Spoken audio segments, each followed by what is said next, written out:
അസ്സലാമലൈക്കും hi all എല്ലാവർക്കും മൈബൺസ് കിച്ചണിലേക്ക് സ്വാഗതം. എല്ലാവരും സുഖാണെന്ന് വിചാരിക്കുന്നു. ഞാൻ സോഫി. ഇന്ന് ചെറിയൊരു വ്ളോഗായിട്ട് തന്നെ കാണിക്കാമെന്നാണ് വിചാരിക്കുന്നത്. ലഞ്ച് ടു ഡിന്നർ വ്ളോഗാണ് കാണിക്കുന്നത്. ലഞ്ച് ടു ഡിന്നർ വ്ളോഗാണ്. ലഞ്ചിന് ഒരുപാട് കറികളൊന്നും ഉള്ള ഒരു സാധാ ചോറൊന്നും അല്ല ഇന്നുണ്ടാക്കിയത്.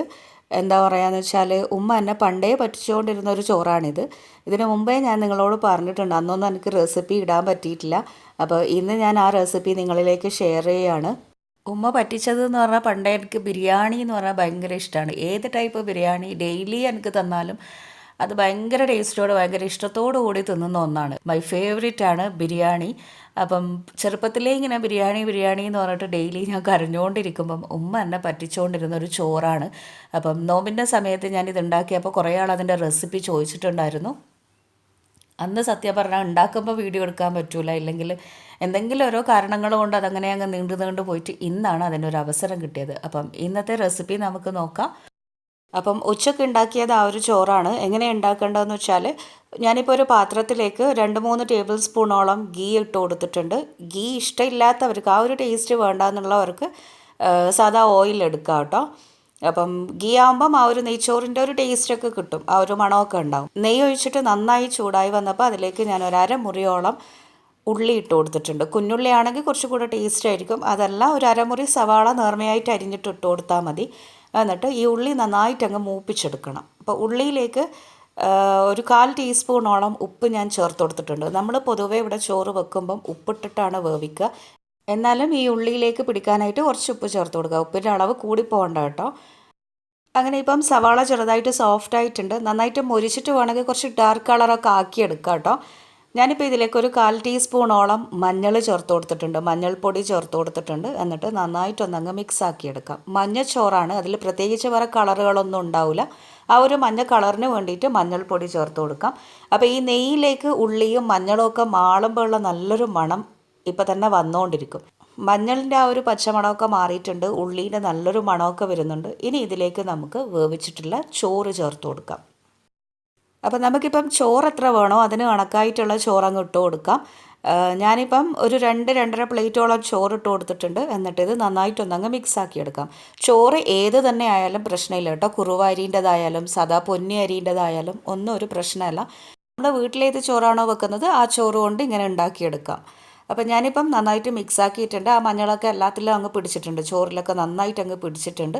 പിന്നെ ഇത് പ്രത്യേകിച്ച് വേവേണ്ട ആവശ്യമൊന്നുമില്ലല്ലോ, ഓൾറെഡി കുക്ക്ഡ് ആയിട്ടുള്ള ചോറാണല്ലോ. അപ്പോൾ എന്താ ചെയ്യേണ്ടതെന്ന് വെച്ചാൽ ഒന്ന് നന്നായി ചൂടായി ആ ഒരു മഞ്ഞളൊക്കെ എല്ലാത്തിലും പിടിച്ച് ചോറിലെല്ലാം പിടിച്ചെന്ന് കണ്ടു കഴിഞ്ഞാൽ ഫ്ലെയിം ഓഫ് ചെയ്യാം. എന്നിട്ടിത് ചൂടോടുകൂടി തന്നെ അങ്ങ് പ്ലേറ്റിലേക്കിട്ട് സെർവ് ചെയ്യാം. ഈ ഒരു ചോറിന് പ്രത്യേകിച്ചൊരു കറീൻ്റെ ആവശ്യമൊന്നുമില്ല. കുറച്ച് അച്ചാറുണ്ടെങ്കിൽ അല്ലെങ്കിൽ ഉപ്പ് നാരങ്ങ ഉണ്ടെങ്കിൽ അത് മാത്രം മതിയാവും ആ ഒരു ചോറ് തിന്നാൻ. പിന്നെയെന്ന് പറഞ്ഞാൽ ഇത് പറഞ്ഞ പോലെ തന്നെ ലേസി ഡേയ്സിൽ അല്ലെങ്കിൽ കറിയൊന്നും ഇല്ലാത്തൊരു ദിവസങ്ങളിൽ ഉണ്ടാക്കാൻ പറ്റുന്ന നല്ല അടിപൊളിയായിട്ടുള്ളൊരു ചോറാണ്. അപ്പം ബിരിയാണി എന്ന് പറഞ്ഞിട്ട് കരയുന്ന കുട്ടികൾക്കൊക്കെ, അതായത് ഈ എന്താ പറയുക, ആരോഗ്യം കുറഞ്ഞിട്ടുള്ള കുട്ടികൾക്ക് തടിയൊക്കെ വെക്കണം എന്നുള്ളവർക്കൊക്കെ ഇങ്ങനെ ഉണ്ടാക്കി തിന്നാലും മതി. സാധാരണ നമ്മൾ ഉണ്ടാക്കുന്ന സമയം എന്ന് പറയുന്നത് ഉച്ചക്കൊന്നും അല്ലാണ്ട് വൈകുന്നേരങ്ങളിൽ അല്ലെങ്കിൽ രാത്രിയിലൊക്കെ ചിലപ്പം തിന്നാനൊരു പൂതി വരും. അന്നേരം ഇങ്ങനെയൊക്കെ ഉണ്ടാക്കി തിന്നാം. അപ്പോൾ ഇതുപോലെ എല്ലാവരും വീട്ടിലുണ്ടാക്കി നോക്കുക, എന്നിട്ട് എന്നോട് അഭിപ്രായം പറയണം കേട്ടോ. ഞാനിപ്പോൾ ഇതിലേക്ക് അയല പൊരിച്ചതും അതുപോലെ കുറച്ച് അച്ചാറും മാന്ത മുളകിട്ടതുണ്ട്, അതും കൂടെ വെച്ചിട്ടാണ് സെർവ് ചെയ്തിട്ടുള്ളത്. ഈ ഒരു ചോറിൻ്റെ കൂടെ നല്ല സ്പൈസി ആയിട്ടുള്ള കറികളുണ്ടെങ്കിൽ നല്ല ടേസ്റ്റ് ആയിരിക്കും ചോറ് തിന്നാൻ. തലേന്ന് വറ്റിച്ച് വെച്ചിട്ടുള്ള മുളകിട്ടതൊക്കെ ഉണ്ടെങ്കിൽ വാവ് കിടിലനായിരിക്കും കേട്ടോ. അപ്പോൾ ഇതെല്ലാവരും വീട്ടിൽ ഉണ്ടാക്കി നോക്കുക, എന്നിട്ട് എന്നോട് അഭിപ്രായം പറയണം കേട്ടോ. അങ്ങനെ പിന്നെ നല്ല മഞ്ഞച്ചോറൊക്കെ കഴിച്ചിട്ട് പിന്നെ വൈകുന്നേരം ആയപ്പം ചായൻ്റെ കൂടെ കുറച്ച് കടല മസാല ഉണ്ടാക്കാമെന്ന് വിചാരിച്ചു. അപ്പം ഞാൻ ഓൾറെഡി കടല കുറച്ച് ഒരു 3-4 മണിക്കൂർ മുമ്പേ കുതിർത്ത് വെച്ചിട്ടുണ്ടായിരുന്നു. അത് എന്താ ചെയ്യേണ്ടതെന്ന് വെച്ചാൽ നന്നായി കഴുകിയെടുത്തിട്ട് ഒരു കുക്കറിലേക്ക് ഇട്ടിട്ടുണ്ട്. അപ്പോൾ ഇത് വേവിക്കാനായിട്ട് കുറച്ച് മസാലക്കൂട്ടുകളൊക്കെ ഇട്ട് കൊടുക്കാം. എന്തൊക്കെയാണെന്ന് വെച്ചാൽ ഒരു 1/2 ടീസ്പൂണോളം മഞ്ഞൾപ്പൊടി, ഒരു 1-1/2 ടേബിൾ സ്പൂണോളം മല്ലിപ്പൊടി ചേർത്ത് കൊടുക്കാം, 1/2 ടേബിൾ സ്പൂണോളം മുളക് പൊടിയും ചേർത്ത് കൊടുക്കാം, ആവശ്യത്തിനുള്ള ഉപ്പും ചേർത്തിട്ട് കുറച്ച് വെള്ളം ഒഴിച്ചിട്ട് നമുക്കിത് സാധാരണ വേവിക്കുന്ന കണക്കിന് അങ്ങ് വേവിച്ചെടുക്കാം. അപ്പം ഞാനിപ്പോൾ ഇത് അടുപ്പിലേക്ക് വെച്ചിട്ടുണ്ട്. കുറച്ച് കറിവേപ്പിലയും കൂടെ ഇട്ടിട്ട് ഈ കടല ഒരു 3-4 വിസിലിനങ്ങ് വേവിച്ചെടുക്കാം.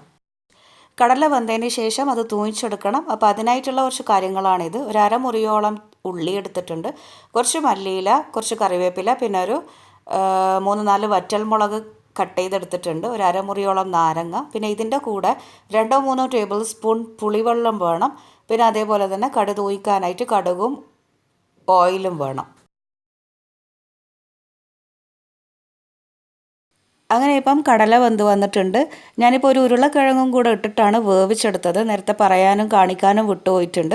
അപ്പോൾ കടല വേവിക്കുമ്പോൾ തന്നെ തൊലി കളഞ്ഞിട്ട് ഒരു ഉരുളക്കിഴങ്ങും കട്ട് ചെയ്തിട്ട് അങ്ങ് ഇട്ട് കൊടുക്കാം. എന്നിട്ട് അത് വേവിച്ചിട്ട് നന്നായിട്ടൊന്നങ്ങ് കടലയിലൊന്ന് ഉടച്ചെടുക്കണം. അപ്പോൾ അങ്ങനെ ഞാനിപ്പോൾ ഉടച്ചെടുക്കുന്നുണ്ട്. അപ്പോൾ കടുക് തൂക്കാനായിട്ട് ഞാനിപ്പോൾ ഒരു പാൻ അടുപ്പിൽ വെച്ചിട്ടുണ്ട്. നന്നായി ചൂടായി വരട്ടെ. വെള്ളമൊക്കെ വറ്റിയിട്ട് വരുമ്പോൾ നമുക്ക് അതിലേക്ക് കുറച്ച് ഓയിൽ ഒഴിച്ച് കൊടുക്കാം. ഓയിലല്ല, വെളിച്ചെണ്ണയായിരിക്കും കൂടുതൽ ടേസ്റ്റ് ഉണ്ടാവാൻ. അപ്പോൾ ഞാനിപ്പോൾ ഒരു 3-4 ടേബിൾ സ്പൂണോളം ഓയിൽ ഒഴിച്ച് കൊടുത്തിട്ടുണ്ട്. എന്നിട്ട് ഇതിലേക്ക് കുറച്ച് കടുകിട്ട് നന്നായി പൊട്ടിച്ചെടുക്കാം. കടുക് നന്നായി പൊട്ടി വന്നാൽ കുറച്ച് വറ്റൽമുളകും കറിവേപ്പിലയും ഇട്ട് കൊടുക്കാം. എന്നിട്ട് ഈ വറ്റൽമുളക് നന്നായി മൂത്ത് വന്നു കഴിഞ്ഞാൽ നമുക്കിതിലേക്ക് വേവിച്ചിട്ടുള്ള ആ ഒരു കടലയും ഉരുളക്കിഴങ്ങും മിക്സ് അങ്ങ് ഇട്ട് കൊടുക്കാം. അപ്പോൾ ഇതിലേക്ക് പ്രത്യേകിച്ച് പച്ചമുളകിൻ്റെ ആവശ്യമൊന്നുമില്ല. ആ ഒരു വറ്റൽമുളകും അതുപോലെ മുളക് പൊടിൻ്റെയും മല്ലിപ്പൊടിൻ്റെയും ഒക്കെ ടേസ്റ്റാണ് ഈ ഒരു മസാലയിൽ ഉണ്ടാവാൻ. അപ്പം എനിക്ക് പണ്ട് മുതലേ ഉമ്മ ഇങ്ങനെ വൈകുന്നേരങ്ങളിൽ ഉണ്ടാക്കി തരും. ഭയങ്കര ടേസ്റ്റാണ് ഇത് തിന്നാൻ. ഉരുളക്കിഴങ്ങ് ഇട്ട് കഴിഞ്ഞാൽ കടലയിൽ ആ ഒരു ടേസ്റ്റ് നന്നായിട്ട് കിട്ടും, നല്ല ടേസ്റ്റ് ആയിരിക്കും. ഇനി എന്താ ചെയ്യേണ്ടതെന്ന് വെച്ചാൽ ഇത് നന്നായിട്ടൊന്നങ്ങ് എണ്ണയിൽ എല്ലാ ഭാഗത്തും അങ്ങ് ഇളക്കിയിട്ട് മിക്സാക്കി എടുക്കാം. എണ്ണയിൽ കിടന്ന് ഒന്നങ്ങ് മുരിഞ്ഞ പോലെ ആവട്ടെ, ആ ഒരു മണമൊക്കെ വരും. ഇനി ഇതിലേക്ക് നമുക്ക് ഒരു 2-3 ടേബിൾ സ്പൂണോളം പുളിവെള്ളം ചേർത്ത് കൊടുക്കാം. നല്ലൊരു പുളിപ്പും എരിവും ഒക്കെ കൂടിയാകുമ്പം ഈ മസാല നല്ല ടേസ്റ്റ് ആയിരിക്കും. ഇനി എല്ലാം കൂടെ നന്നായിട്ടൊന്നങ്ങ് മിക്സാക്കി എടുക്കാം. അപ്പോൾ ഇപ്പം കടല മസാല ഏകദേശം റെഡി ആയിട്ടുണ്ട്. ഞാനിപ്പോൾ ഇതിലേക്ക് കുറച്ച് മല്ലിയില അരിഞ്ഞതും അതുപോലെ പച്ച ഉള്ളിയും അങ്ങ് ഇട്ട് കൊടുത്തിട്ടുണ്ട്. ആ ഒരു പച്ച ഉള്ളിയും മല്ലിയിലയും ഈ കടല മസാല കുറച്ചും കൂടെ ടേസ്റ്റി ആക്കും. ഇതിലേക്ക് ഞാനിപ്പോൾ ഒരു അരമുറിയോളം നാരങ്ങ നീരും കൂടെ ഇട്ട് കൊടുക്കുന്നുണ്ട്. എന്നിട്ട് എല്ലാം കൂടെ നന്നായിട്ടൊന്നങ്ങ് മിക്സാക്കി എടുക്കാം. കുറച്ചുകൂടെ ആ ഒരു സ്പൈസി കിട്ടണം എന്നുണ്ടെങ്കിൽ കുറച്ച് റെഡ് ചില്ലി ഫ്ലേക്സ് മുകളിൽ അങ്ങ് ഇട്ട് കൊടുത്താൽ മതി. നന്നായി മിക്സാക്കിയിട്ട് ഫ്ലെയിം ഓഫ് ചെയ്യുക. എന്നിട്ട് ഇത് നമുക്ക് ചൂടോട് കൂടിയിട്ട് കട്ടൻ ചായയോടൊപ്പം സെർവ് ചെയ്യാം. അങ്ങനെ നല്ല ടേസ്റ്റി ആയിട്ടുള്ള ചന ചാട്ട് ഇവിടെ റെഡി ആയിട്ടുണ്ട്. നമ്മുടെ കടല മസാല റെഡി ആയിട്ടുണ്ട്. ഇനി ഇത് ഞാനിപ്പോൾ ഒരു ബൗളിലേക്ക് അങ്ങ് മാറ്റുകയാണ്. അപ്പോൾ ഇത് ചൂടോട് കൂടിയിട്ട് തിന്നുമ്പം നല്ല ടേസ്റ്റ് ആയിരിക്കും. നല്ല എരിവും അതുപോലെ ആ ഒരു പുളിപ്പും ഒക്കെ വരുമ്പം നല്ല ടേസ്റ്റാണ്. പിന്നെ ആ ഒരു പച്ച ഉള്ളിയൊക്കെ ഈ കടലൻ്റെ കൂടെ കടിക്കുമ്പം നല്ല ടേസ്റ്റ് ഉണ്ടാവും കേട്ടോ. അപ്പോൾ നിങ്ങളിത് വീട്ടിൽ ഉണ്ടാക്കി നോക്കണം. അപ്പോൾ വൈകുന്നേരങ്ങളിൽ എന്താ പറയുക, കട്ടൻ ചായൻ്റെ കൂടെയൊക്കെ നല്ല കോമ്പിനേഷനാണ്. പിന്നെയെന്ന് പറഞ്ഞാൽ ഇത് നമുക്ക് വേണമെങ്കിൽ ബ്രേക്ക്ഫാസ്റ്റിന് പൂരീൻ്റെ കൂടെയോ അല്ലെങ്കിൽ ചപ്പാത്തിൻ്റെ കൂടെയോ നീർദോശൻ്റെ കൂടെയൊക്കെ സെർവ് ചെയ്യാം. നല്ല അടിപൊളി ടേസ്റ്റി ആയിട്ടുള്ള കടല മസാല റെഡി ആയിട്ടുണ്ട്. ഇനി ഇതെല്ലാവരും വീട്ടിൽ ഉണ്ടാക്കി നോക്കണം. എന്നിട്ട് എന്നോട് അഭിപ്രായം പറയുകയും ചെയ്യണം കേട്ടോ. അങ്ങനെ ഈവനിംഗ് ഒക്കെ കഴിഞ്ഞപ്പോൾ പിന്നെ ഉള്ളത് ഡിന്നറിലേക്കുള്ള പരിപാടിയാണ്. ഡിന്നറിന് ഞാൻ സ്ക്വയർ ചപ്പാത്തിയാണ് ഉണ്ടാക്കുന്നത്, മടക്ക് ചപ്പാത്തി. ഇതിന് മുമ്പ് ഞാൻ മടക്ക് ചപ്പാത്തിൻ്റെ ഒരു വീഡിയോ കാണിച്ചിട്ടുണ്ട്. ആ ഒരു മെത്തേഡിൽ തന്നെ ഉണ്ടാക്കിയ മടക്ക് ചപ്പാത്തിയാണിത്. അപ്പോൾ ഒരുപാട് ക്വാണ്ടിറ്റിയൊക്കെ നമുക്ക് ഇങ്ങനെ ഒരു ചപ്പാത്തി ഉണ്ടാക്കണം എന്നുണ്ടെങ്കിൽ ഞാൻ കാണിച്ച ആ ഒരു മെത്തേഡിൽ ഉണ്ടാക്കുന്നതായിരിക്കും നല്ലത്. ആ ഒരു മടക്ക് ചപ്പാത്തിൻ്റെ ലിങ്ക് ഞാൻ ഡിസ്ക്രിപ്ഷൻ ബോക്സിൽ കൊടുക്കുക. എല്ലാവരും വീഡിയോ കാണണം. അപ്പോൾ ഈ ചപ്പാത്തി പരത്തുമ്പം സ്ക്വയർ ആയാലും റൗണ്ട് ആയാലും നമ്മൾ പരത്തുന്ന ചപ്പാത്തി ജോയിൻറ്റ്സ് ഒന്നും ഇല്ലാണ്ട് അവിടെ ഇവിടെയൊക്കെ ഹോൾസോ അല്ലെങ്കിൽ അങ്ങനെ എന്തെങ്കിലും ഒന്നും കീറോ ഒന്നും ഇല്ലാണ്ട് പരത്തിയെടുത്താലാണ് ഇതേപോലെ നന്നായിട്ട് പൊങ്ങി വരാൻ. അല്ലാന്നുണ്ടെങ്കിൽ ആ ഹോളിലോട്ട് അങ്ങ് എയർ പോയിട്ട് പൊങ്ങി കിട്ടൂല. പിന്നെ ഇത് ഏറ്റവും ലോ ഫ്ലെയിമിൽ വെച്ചിട്ട് ചുട്ടെടുക്കുന്നതായിരിക്കും നല്ലത്. എന്നാലാണ് നന്നായിട്ട് പൊങ്ങി വരാൻ. പിന്നെ ആ ഒരു പൊങ്ങി വരുന്ന സമയം നമ്മൾ കാത്തു നിൽക്കുമ്പോഴേക്കും അടിഭാഗമൊക്കെ കരിഞ്ഞു പോകും. അപ്പോൾ ലോ ഫ്ലെയിമിൽ വെച്ചിട്ട് തന്നെ ഇത് ചുട്ടെടുത്താൽ മതി.